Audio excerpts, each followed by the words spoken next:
Hello my dear friends, you're in the military summary channel. In this video we're going to discuss the most important events that took place during the previous 12 hours. We have lots of very interesting updates, so let's start. And first let's talk about the conflict on the territory of Ukraine, where the Russians during the previous 24 hours improved their position significantly.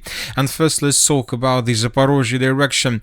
I would like to remind you that just yesterday we discussed that the new commander-in-chief of the armed forces of Ukraine, have transferred significant reserves to the Zaporizhzhia region over the past week, and his main purpose is to slow down or to stop the Russians.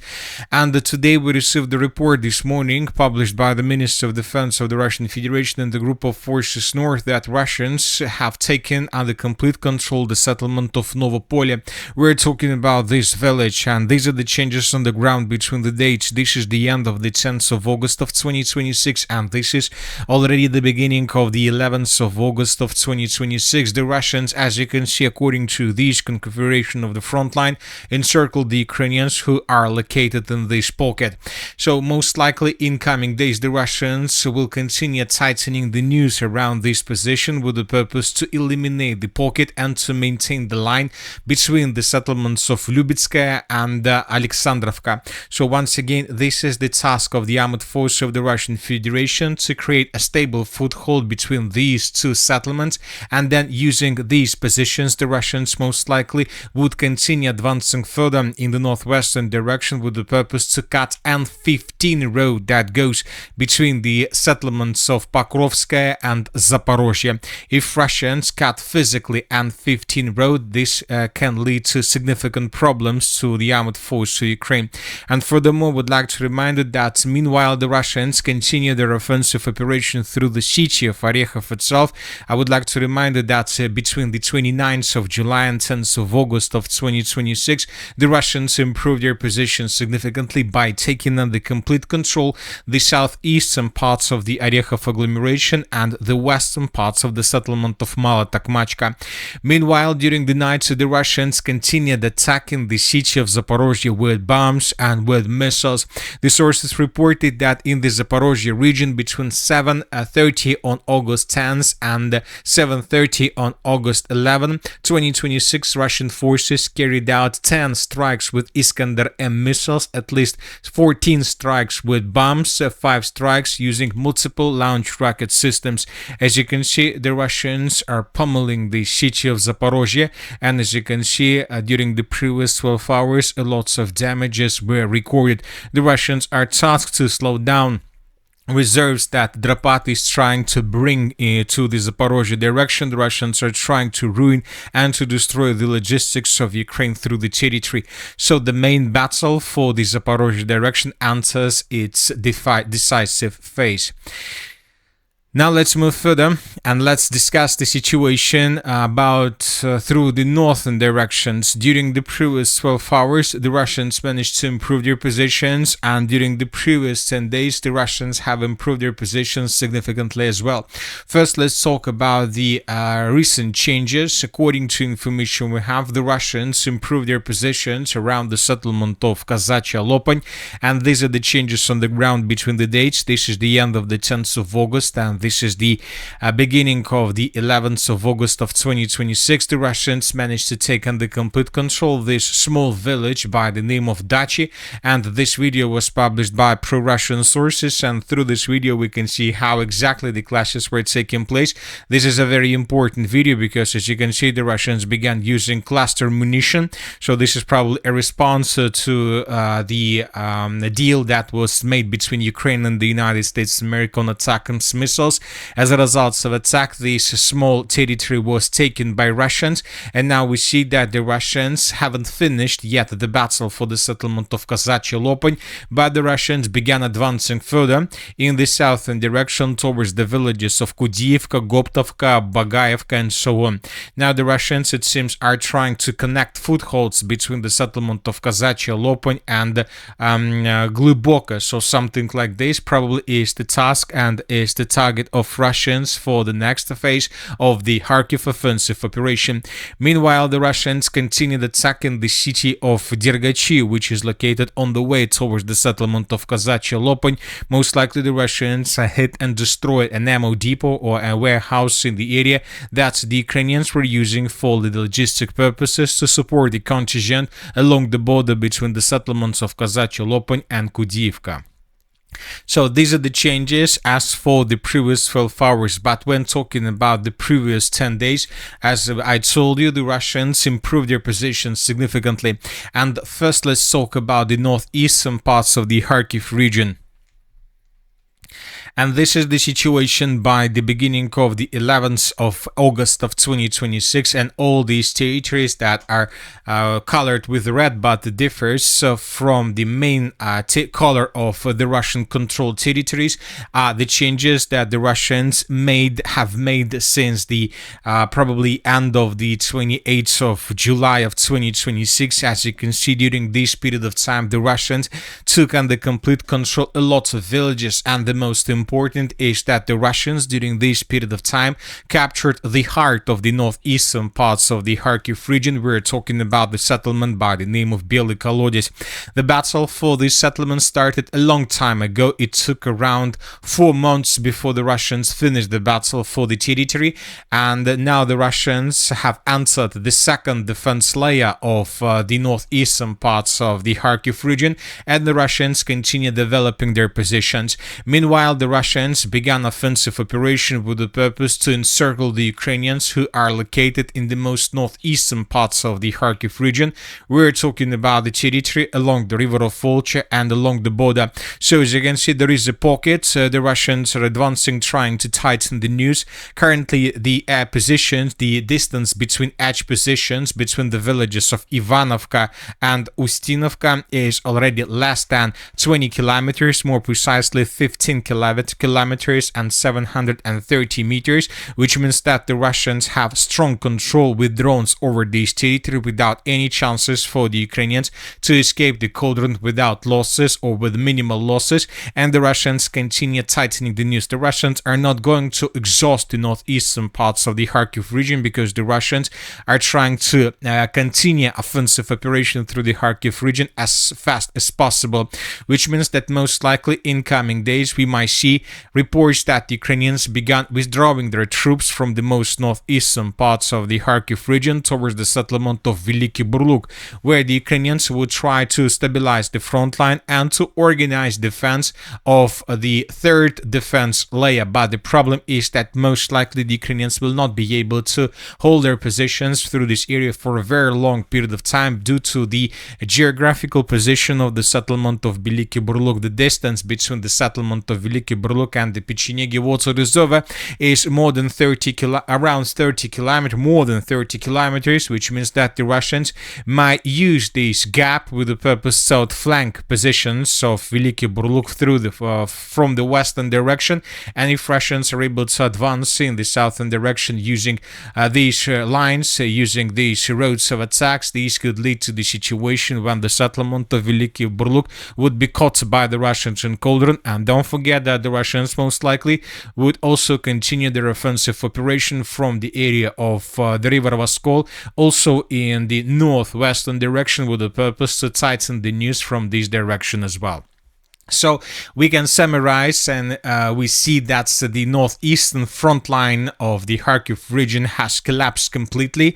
As of now, the Ukrainians are regrouping. The Ukrainians are trying to find a way how to win a week, a day, a month, or maybe a year, but most likely they will not be able to do this. And most likely the Ukrainians right now are thinking how to stabilize the situation and how to stop the Russians along the front line between the settlements of Shevchenkove, Balakleya, and the river of Seversky Donets. So this yellow line is the third defense, maybe even the fourth defense line of the Kharkiv direction. The first defense line was captured by Russians during the previous years. We're talking about the city of Volchansk and the river of Volcha.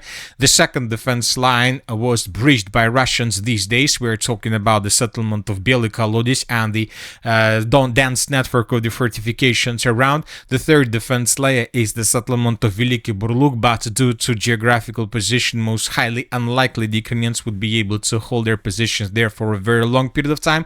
And the fourth defense layer is the settlements Shevchenkove and the territory around. This is exactly where the Ukrainians would try to stabilize the situation, and this is exactly the picture that we used to see in 2022 when the Ukrainians had already a stable front line. But this time, most likely, the Russians would try to force the Ukrainians to fall back completely and to take under complete control the eastern bank of the river of Seversky Donetsk. This is the river, and this is most likely a front line of 2026.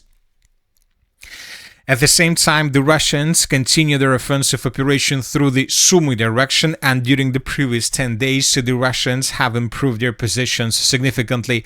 During this period of time, between the 29th of July and 10th of August of 2026, the Russians took under complete control the villages of Novaya Sech.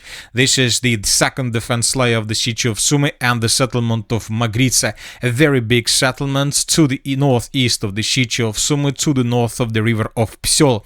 So now we see that the Russians are trying to take under complete control everything to the north of the river of Psyol. We're talking about this big Sumy forest, and now we see that from this configuration, the front line, the positions, and the contingent of the armed forces of Ukraine on the territory of the settlement of Sadki and through this forest was encircled by Russians. Most likely in coming days, the Russians would continue tightening the noose around Ukraine's position with the purpose to force Ukrainians to fall back in the southwestern direction towards the settlement of Pushkarivka. So we see that the Russians continue maintaining the lines through the Sumy direction. The Russians also try to connect front lines and footholds between the northern and the northeastern parts of the Sumy direction. If it happens, then the Russians will accelerate their offensive operation towards the city of Sumy itself.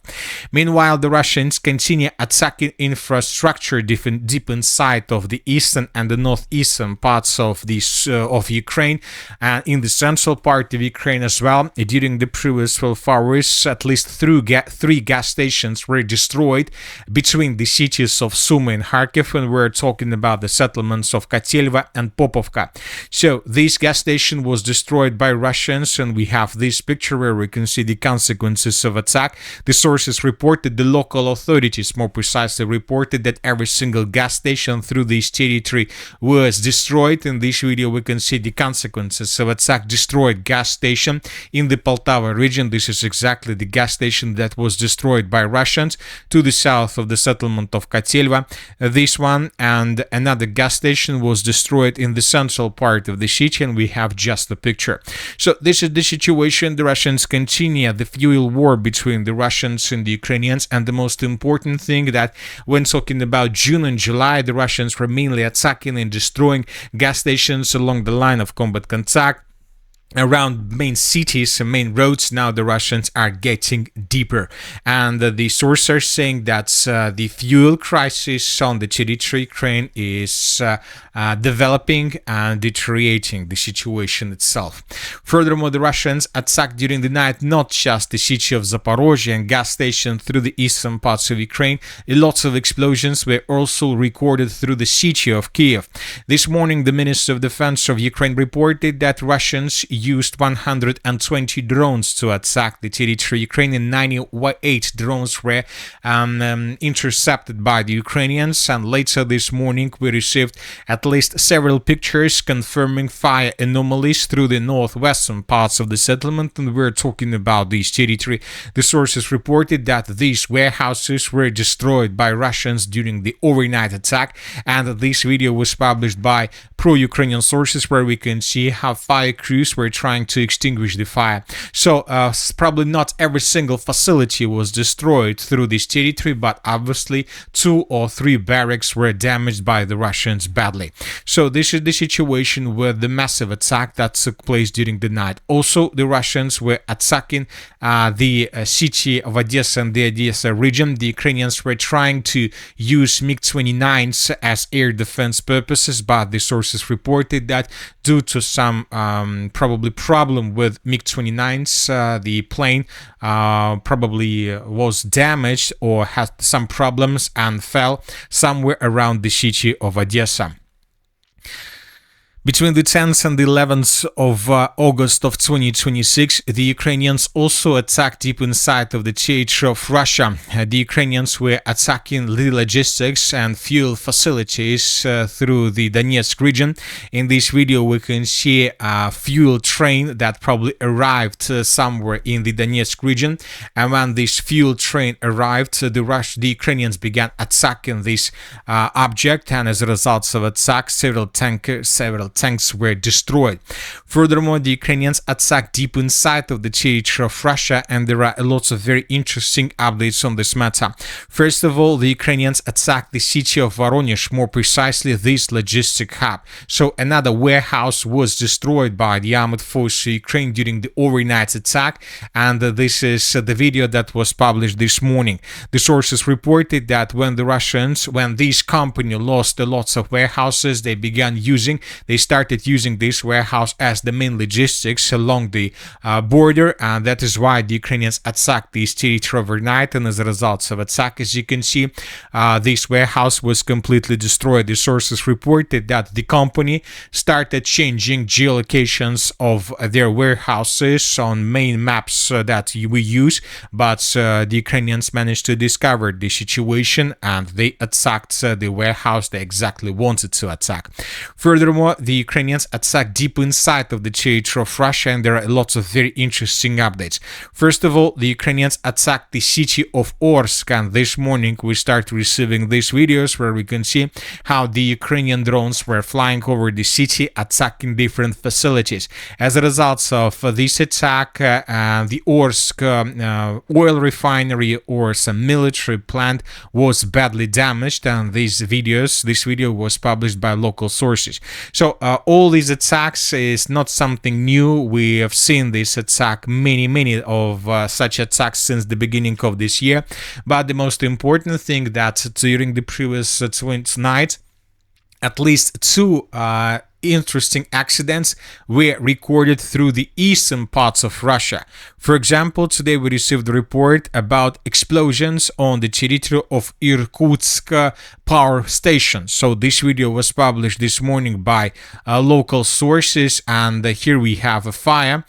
Here we have fire on the territory of the power station, but the sources, nobody confirms who exactly was attacking this facility. Either there is something like a problem in the facility itself, or this power station was attacked by a drone. As of now, we don't know for sure, but this city and this facility is located probably around 4,000 kilometers from the territory of Ukraine. So 4,000 kilometers, and this is probably something like a record if this attack was carried out by the Ukrainians. Another important thing, that another explosion was recorded through the settlement of Komsomolsk-na-Amurie. Here we have also videos, and here we have that also facility or a power station or an oil refinery was damaged by somebody. We haven't received even a single video with drones. And as for this territory, the distance between Komsomolsk-na-Amurie and the territory of Ukraine is already around 7,000 kilometers. So, which means that most likely the Ukrainians didn't use drones to attack from the territory of Ukraine, but due to the fact that these two explosions took place through the eastern parts of Ukraine, very likely that the Ukrainians could use Navy drones or something through the eastern parts of Russia, through the Pacific Ocean, to launch these drones to attack the territory of Russia, because from these positions the distance is 600, for example, or 700 kilometers, and for example 2,900 kilometers. So which means that maybe the Ukrainians are trying to open the second front line for Russians, and now they're trying to find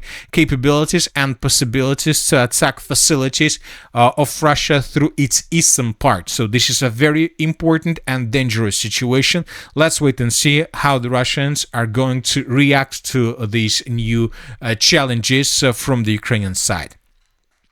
And that's it for the short video. The military summary channel reminds to condemn any violence in the world. Thank you for your watching. Subscribe to my channel, put your likes, join my Patreon, and have a good day. Bye bye.